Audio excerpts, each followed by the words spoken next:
Fala pessoal, tudo bem? Eu sou o Pedro, este é o Abre Chaves.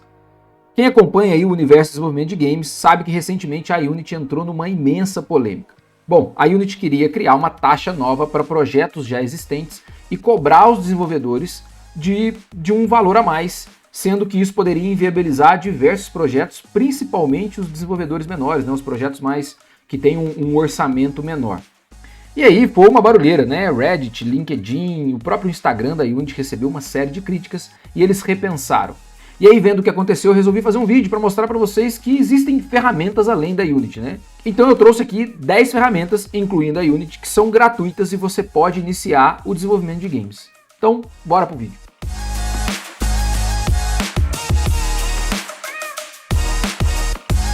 Aqui começando pela própria Unity, né? A Unity é uma ferramenta gratuita, ela é líder do mercado, principalmente projetos voltados para dispositivos móveis. É uma ferramenta que nós chamamos de multiplataforma, que você consegue fazer em um único projeto e entregar para diversas plataformas, tanto para console quanto para aparelhos móveis. E é uma ferramenta, de certa forma, bem simples de usar, que tem uma comunidade muito extensa, utiliza C# como a linguagem principal, e tem uma versão gratuita que é muito completa. Então é por isso que a Unity faz muito sucesso. Ela é uma ferramenta bem produzida, bem madura, ela tem muitos anos de mercado e grandes projetos desenvolvidos com ela. E aqui, né, uma prévia no site dela de projetos que podem ser feitos utilizando essa ferramenta. Bom, a próxima ferramenta também é uma ferramenta muito conhecida, que é a própria Unreal. Unreal, ela se destaca por projetos AAA. Os projetos AAA, são os projetos que têm um orçamento gigantesco. São os orçamentos mais caros. Então, os games mais famosos de Nintendo, Sony, Ubisoft, EA, enfim, existem inúmeras desenvolvedoras e publishers no mercado. Os projetos que recebem mais orçamentos são chamados esses projetos de AAA. E normalmente eles adotam a Unreal como uma ferramenta de desenvolvimento, porque a Unreal ela oferece inúmeros recursos, principalmente gráficos, para conseguir atingir uma capacidade legal, um nível artístico e gráfico de altíssima qualidade. Coisa que talvez você não consiga com tanto dinamismo assim em outras ferramentas, e é nesse aspecto que a Unreal se destaca. Lembrando que para executar a Unreal você precisa ter um computador um pouquinho potente, assim, um pouquinho parrudo, né? Uma placa de vídeo legal, memória RAM, e ela também oferece uma facilidade que é diferente das outras, que é um script programming, né? Que é o Blueprint, ou seja, você consegue programar a Unreal simplesmente conectando blocos lógicos e atribuir mecânicas a personagens e criação de cenários para conseguir ter um jogo já bem rápido, assim, bem fácil.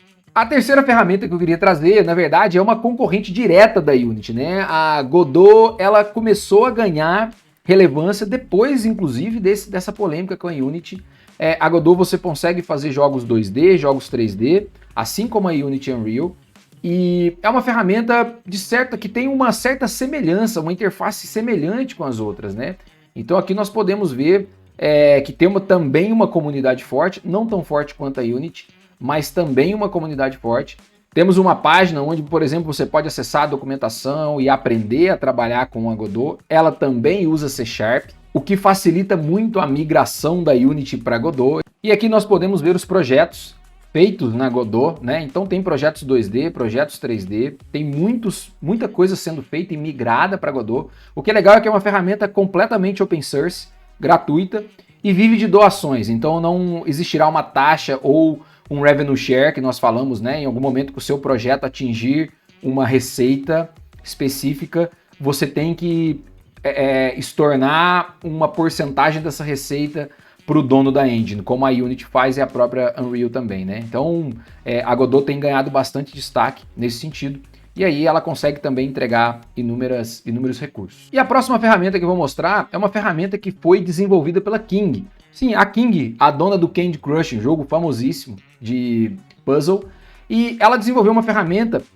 também que é possível criar jogos 2D e 3D, tem um editor, ela também é gratuita e open source, então você pode criar inúmeros projetos com ela.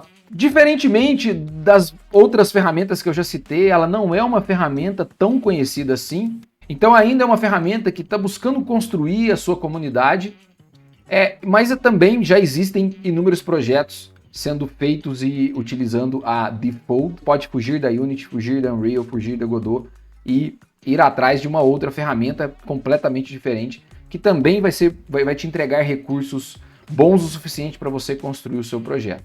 E a próxima ferramenta, ela é relativamente conhecida, mas ela não é uma engine propriamente dita, ela é mais um framework. Depois, se você tiver dúvida e quiser saber um pouquinho mais do que são engines, frameworks, libraries, deixe um comentário que eu posso fazer um vídeo explicando exatamente, mostrando as diferenças entre essas três coisas. Mas a Love2D, ela é na verdade um framework, ou seja, é um framework que ele te dá mais ou menos um guia de como construir um game. A Love, ela é construída em cima de Lua. Lua é uma linguagem de programação que foi desenvolvida pela UFRJ, inclusive, né? Ela é uma linguagem do Brasil que está sendo adotada por inúmeros projetos, inúmeras coisas você vê. Lua é uma linguagem muito famosa pela sua facilidade em você estender os algoritmos desenvolvidos, vamos dizer assim, você consegue estendê-los utilizando uma linguagem de script como Lua. Por isso que Lua está ganhando essa relevância. E o Love2D é esse framework que permite com que você crie jogos utilizando Lua.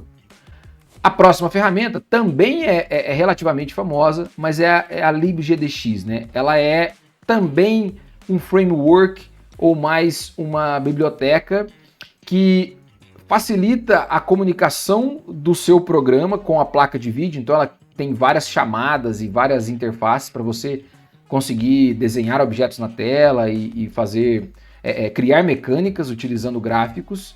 E ela é feita em Java, então a Java é uma linguagem muito utilizada. E aí tem a libgdx como recurso para você utilizar.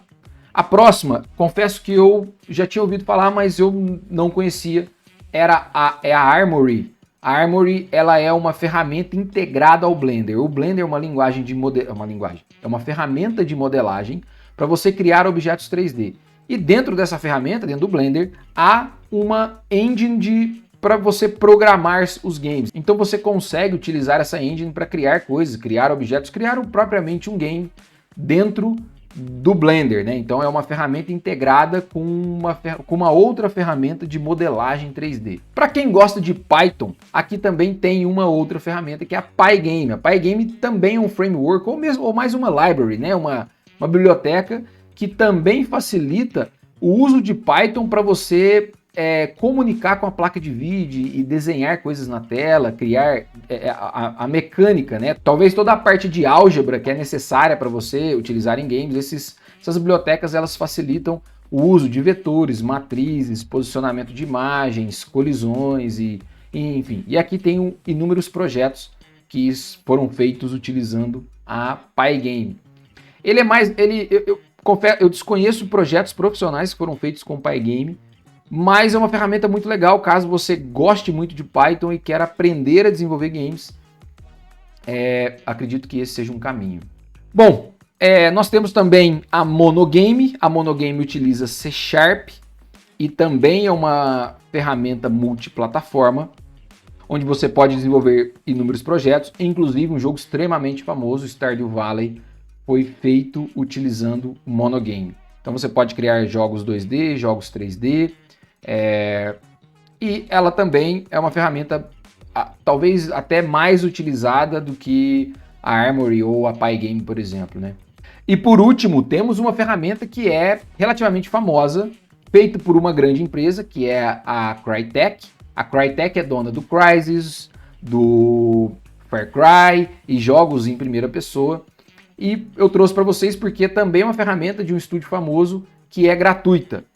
No caso, a CryEngine, ela tem uma taxa que quando o seu jogo chega, por exemplo, a $5.000, né, você não paga nada, mas a partir disso você precisa pagar 5% para a Crytek para que, né, o seu jogo esteja, de certa forma, válido no mercado. É uma forma de revenue share, né, de compartilhar a receita. Você ganha, eles ganham e assim vai. Então, bom, aqui apresentei 10 ferramentas que vocês podem começar, todas gratuitas, que você pode começar seus projetos e não necessariamente depender da Unity ou depender de uma única e exclusiva ferramenta. Certo? Espero que você tenha gostado. Se você gostou, deixa seu joinha, compartilhe e te vejo no próximo. Valeu!